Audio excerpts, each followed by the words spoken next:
Yo, what's up guys, welcome back. Next match, Cross-Banlist Cup. So we went all the way back to the beginning for the second time. We saw previously that Burning Abyss took it over that return. Was it 3-1? Or 3-2? Yeah, it was about to say relatively close, but in all honesty, if BA started, especially post-side deck with stuff like anti-spell, you know, it's not looking, at least it wasn't looking too great for that return, for that, at least after that, right, after the side deck. So next one, we have Dragon Rulers post-ban list, so all the rulers still have 3, but the babies being banned, and TCG, so 2013, late 2013, having access to Sixth Sense for a short amount of time, and return from a different dimension. Of course, one of these decks, power cards, obviously, same for Ravine, right, with Trigon. It's going to take on a 2010-ish decklist featuring, you know, Fishborg, Blaster, Fishborg, Frogs, however you want to call it. It's a nifty decklist, you know, focusing on the, obviously, Frogs, the main engine being Substitute into Dupe Frog, preventing your opponent from basically attacking, and then, you know, leaving Substitute. That prevents, what is it, Frog monsters from being destroyed by battle, and then you have Flip Flop and the other one. What's the other one that destroys spells and traps? You know which one I mean. Anyway, so rulers going for Crimson Blader, yeah. That I guess is technically should be an MVP against the deck.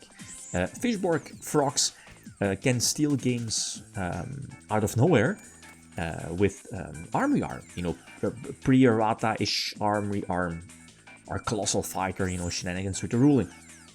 But wasn't it re-ruled at some point? Feel free to, you know, correct.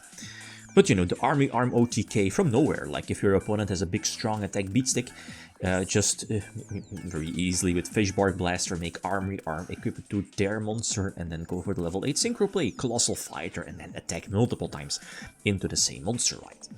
And then your opponent will get the burn damage. So that particular OTK, I guess, is super common for that particular deck. So at all costs, you have to keep in mind of, or you have to be cautious of leaving a strong monster in attack position. Anyway, so having Crimson Blader definitely helps. The problem now is we cannot attack. Because again, 3 Dupe Frog on field. What are the options? Scrap Dragon Eye. Okay, this is fine-ish. Again, putting all monsters in defense position for something like Armory Arm. But here in this case, both the monsters do indeed have a strong defense, and I mean, it kind of depends, right? Do they have Fishborg Blaster ready? Did they have another Substitute ready, or Salvage, or whatever? Here in this case, they didn't, so with those 3 Dupe Frogs on field, it's becoming more of a passive game, but I feel rulers here in this case have the advantage, you know, because of stuff like Crimson Dragon, or Crimson Blader, Crimson Blader and Scrap Dragon. So let's see, we can again, I believe Crimson Blader needs to destroy the monster by battle. Does it need to send the monster to the graveyard? I don't think it doesn't matter in this matchup, but I'm not so sure. I think it needs to send to the graveyard. Should be checked. Anyway, so now I guess we can go for game. We can, you know, that nice combination of Dracossack, Scrap Dragon first, target Dracossack protects itself, and then pop. Get rid of a token, because we need more space. Again, Crimson Dragon, kind of MVP, right? What is it? It prevents your opponent for the rest of the, at least the next turn, from summoning high attack monsters. I think level 5 or higher. So basically prevents, what is it, Desfrog from hitting the field. Basically prevents Synchros from hitting the field, bar Army Arm. This hand is, like if they open like Substitute and, you know, the good stuff, you can maxi that. So another advantage of this particular deck, of course, is maxi. It is what it is. And of course, post-side we do have Skill Drain. And should we check? I'm not so sure. Okay, yeah. I was about to say, like, what Spell and Trap Destruction the Frog deck has. What is it? I think only 1 Typhoon? Should we check it? I know Giant Tornado is there. I know Heavy Storm is there. But I think that's basically it, no? So sitting on Skill Drain, and depends if they side decked in those traps as well, like Dimensional, what is it, Dimensional Prison? But, you know, I think we should go for it lacking dragons, lacking attributes, to go for those big rulers. And relatively close, I guess you would go like, okay, yeah. Yeah, you can tribute summon for this frog. Okay, kind of makes sense. Let's see, what can we do? Get a couple of searches. We go for a tuner. Stardust. Yeah, Stardust to protect Skildrin, I guess.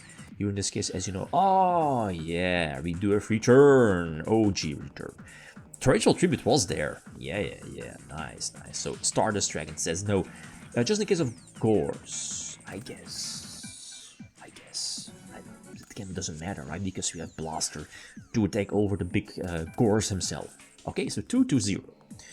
Going second again. And this, I guess, I should recheck. But I think here the Fishborg deck has access to everything. It depends. Because I think you can send Substitute with Swap. Right? Yeah, I think so. Yeah, that's the case. And 1-for-1 is there. Yeah, 1-for-1 can search Fishborg. You know, you cannot send Fishborg, right, with the swap. You can't. Yeah, because you will see it in a duel. Like the frog part of this deck is disgusting. Like setting up multiple dupe frog, and this is without Ronin Totem, right? This is before Ronin Totem. Multiple dupe frog substitute, like the dupe frog can prevent attacking. You need to attack it, right? So 3 prevents attacking as a whole. You have substitute. What is it? Frog monster cannot be destroyed by battle, and then an extra frog here, in this case being the flip-flop, to bounce multiple, basically your pick combos, whenever like it's flipped face up. So not too many decks can clear, past that, or clear through that, especially in 2010 format. But here rulers, like especially post a Black Rose, that's pretty sick, that's nice. So we go for damage. We know 3 cards, I think. Yeah, dupes, Draco second defense, just in case. And we just sit on this. And here is where a Fishborg Blaster could have helped, right? I mean, here in this case, Fishborg, what can you do? I guess you can't go for a game, no? I don't think you can go for a game. I mean, Fishborg does give you the potential option to go for Brionic. Yeah. Like imagine Brionic and then, substitute. The question is, are you able to get Dandelion tokens on field? To tribute the tokens for substitute, right? Because again, there is no Ronin token, so they kind of struggle of getting those, at least getting enough monsters on field, especially post a synchro summon like Brionic. Alright, so the tokens give protection. Let's see, what can we do? At least we need to get rid of double dupe frog, so we go for Scrap Dragon, get rid of a token, get rid of one dupe. But now we are they're super low on life points, right? But I don't think we can go for a game. Can we? Yes, Scrap Dragon is able to attack. Oh, I miscalculated. But I don't think it mattered though, because I was always sure, because again I was forced to attack. Yeah, the dupe frog, right? I needed to get rid of the dupe frog. And there is the situation I was talking about earlier. You're leaving 2 very strong monsters in attack position. If access to Fishborg, GG. They're just going for Arm OTK. Luckily, there is no Fishborg Blaster in circulation. And even after all those draws, what was it, Pot of Avarice, Moreira of Greed, still not drawing those Fishborgs, so that's my luck. And it's just, and the thing is that, like, every turn you're ending on 2 or 3 dupe frog. That's crazy stuff on its own as well.